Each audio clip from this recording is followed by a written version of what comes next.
Bienvenue, aujourd'hui on va explorer une affaire assez sombre, un drame qui s'est noué en Floride. Ça vient d'une transcription YouTube du Beyond Evil podcast. Oui, une histoire de conflit de voisinage entre A.J. Owens, une mère de 4 enfants, et sa voisine Suzanne Laurent. Un conflit qui a eu une issue absolument tragique. Tout à fait. La date clé, c'est le 2 juin 2023.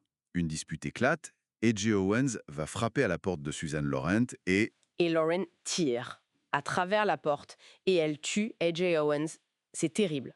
On va essayer de comprendre un peu les mécanismes, comment on a pu en arriver là. oui, parce que ce n'est pas sorti de nulle part, hein. Les sources parlent d'un conflit qui durait depuis 2 ans et demi. C'est long. Très long. Lawrence se plaignait beaucoup apparemment. Le bruit, les enfants d'Owens qui, selon elle, venaient sur son terrain. Elle a même appelé la police plusieurs fois. Dès janvier 2021, ouais. Et il faut aussi mentionner le contexte de Laurent. Ah oui, ça semble important.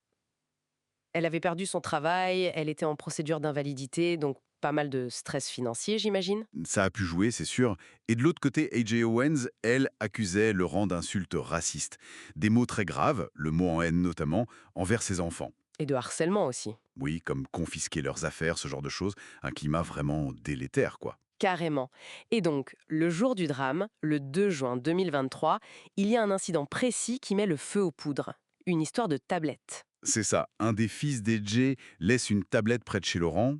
Elle la prend. Et quand l'enfant vient la chercher, Laurent l'accuse d'être sur sa propriété, l'insulte, encore avec des termes racistes selon l'enfant. Elle jette la tablette et même, oui, l'enfant a dit qu'elle lui avait lancé un patin à roulettes. Et un parapluie aussi, je crois. C'est ça. Suite à ça, Laurent appelle le 911 une première fois. Elle dit qu'elle a peur des enfants, qui la menacent. Et pendant ce temps, l'enfant raconte tout à sa mère, A.J. Owens. Et là, forcément. Elle est décrite comme furieuse. Elle va chez Laurent, elle tambourine à la porte, elle crie. Très fort apparemment. Alors, sur ce qu'elle a crié exactement, les versions divergent. Laurent dit avoir entendu «je vais te tuer». Mais les enfants qui étaient là, y compris le fils d'Owens, disent non. Elle était très en colère, oui, elle criait, elle jurait, mais pas cette menace précise. Les voisins ont confirmé les coups très violents sur la porte. Ça, oui. Et la colère d'Owens, c'était évident. Mais ils n'ont pas compris les mots exacts non plus. Et c'est là que Laurent, face à ces coups, dit avoir paniqué. Elle prend son arme, un Remington .380. Et elle tire. Une seule balle, à travers la porte fermée, droit dans la poitrine d'A.J. Owens. Laurent rappelle le 911. Elle dit qu'elle a tiré parce que Owens essayait d'enfoncer sa porte, qu'elle menaçait de la tuer. Et presque au même moment, le fils d'A.J., 12 ans, appelle aussi le 911. Il essaye de faire un massage cardiaque à sa mère. C'est juste horrible. Au policier, Laurent maintient sa version du jet. La peur panique. Elle dit même qu'elle a visé haut pour faire peur. Elle nie les insultes racistes au début, avant d'admettre plus tard, oui, avoir utilisé des mots désobligeants, y compris le mot en haine. Mais par exaspération, dit-elle. Bon, l'enquête avance, elle est arrêtée 4 jours plus tard, homicide involontaire avec arme à feu, voie de fait, négligence coupable, elle plaide non coupable. Et le procès, il a beaucoup tourné autour de la loi Stand Your Ground de Floride. Cette loi controversée qui permet d'utiliser la force létale si on se sent en danger de mort, sans obligation de fuir, surtout chez soi. La grosse question, c'était est-ce que ça s'applique quand on tire à travers une porte fermée sans voir la personne?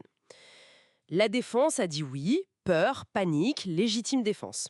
Et l'accusation a dit non, c'était la colère, l'animosité accumulée qui a guidé le tir, pas la peur pure. Ils ont mis en avant tout l'historique. Les témoignages des enfants étaient clés, disant qu'elle était en colère mais sans cette menace de mort directe. Au final, le verdict. Coupable d'homicide involontaire avec usage d'une arme à feu. Avant la sentence, Laurent a redit qu'elle avait eu peur, elle s'est excusée pour la mort, mais elle a maintenu sa version. Elle a parlé de stress post-traumatique lié au conflit passé. La peine est lourde, 25 ans de prison. Le juge a d'ailleurs souligné que pour lui, ça relevait plus de la colère que de la peur. La famille d'Owens a parlé de soulagement, d'une forme de justice, même si rien ne la ramènera, bien sûr. C'est vraiment l'illustration d'une escalade fatale.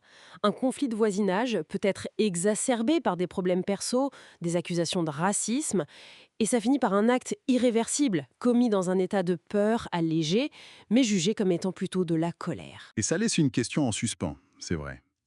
Où est la limite entre la peur légitime, même si elle est nourrie par un conflit ancien, et une réaction disproportionnée, fatale, surtout quand on tire sans voir? Exactement. Comment la justice peut évaluer ça, la légitime défense, à travers une porte, dans un climat aussi tendu? C'est très complexe.